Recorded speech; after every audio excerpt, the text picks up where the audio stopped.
Hello, and welcome to Sabbath Worship with Ben. I hope that you all had a blessed week and that you'll be blessed by the lesson that I'm about to share. This week's lesson is entitled Apply the Blood. The key text for this week is, "The blood will be a sign for you on the houses where you are, and when I see the blood, I will pass over you. No destructive plague will touch you when I strike Egypt." Exodus 12, verse 13. This week's story focuses on Moses and the message that God gave to him and his brother Aaron about the 10th plague. As a quick background, the first 9 plagues had already fallen on Egypt for Pharaoh and the Egyptian people refusing to let the Israelites go from their slavery. So God warned that if this continued, that the firstborn son of every person in the land of Egypt would be killed, to make the Pharaoh let the Israelites go so that they could return to their homeland in Canaan. However, of course, God wasn't going to let his own people suffer from this, so he prepared a way for them to escape this punishment that was going to befall them. So Moses called the people together and told them that they were to take a year-old lamb and to sacrifice it, to kill it, and to take its blood and to rub it on their doorposts. And when the angel of the Lord would come that night and would kill all the firstborn in Egypt, of the animals and of the people, it would spare whoever was inside of the house. And so that was to be their way to set themselves apart from the Egyptians. But not only them, any Egyptians or anyone who put this mark on their doorpost would be saved. All they had to do was to trust in what God had said. So there were some Israelites, of course, who ignored the warning, and there were some Egyptians who heeded it, but for the most part, the Israelites went and they did as Moses had told them, and the Egyptians, of course, ignored it. And so that night, God carried out what he said he would do, and many people died in Egypt, including the Pharaoh's own son, who was a firstborn child.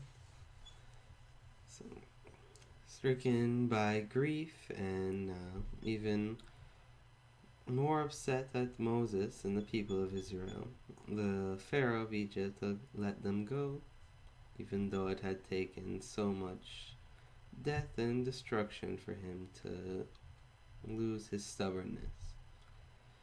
However, that's not the focus of the story. The focus of the story is what the moral we can get from it is. So this ritual where they killed the year-old lamb, took its blood and put it on their doorpost, was actually to be a symbol.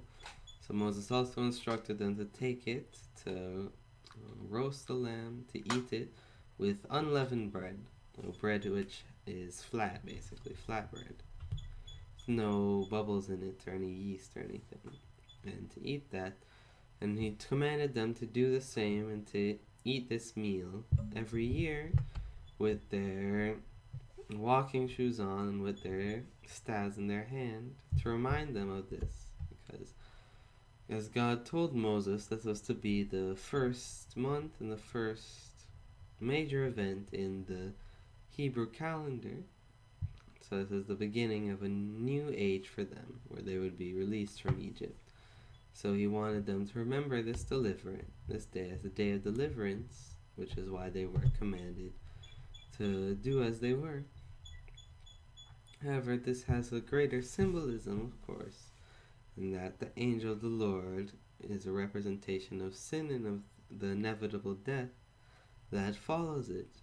But the lamb, of course, as a representation of purity and spotlessness, represents Jesus, and he died. And his blood is what allows us to escape the curse of sin that we fell under many, many years ago. So through his blood and through his sacrifice, we can live.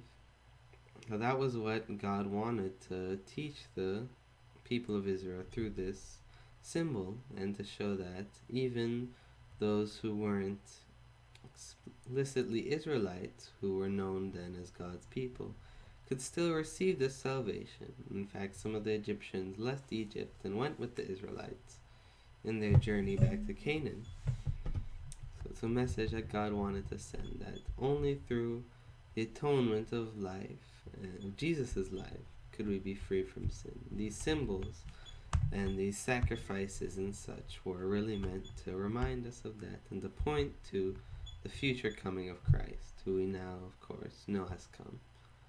So whenever we find ourselves in difficult situations or in need of deliverance, we might want to remember the story of what God told the Israelites to do, to trust in Him, to trust in the sacrifice that He had ordained to rescue them.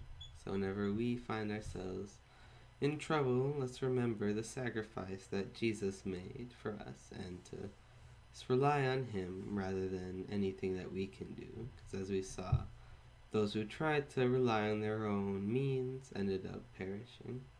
Let's not do that, and let's just follow what God has planned and what God wills from us.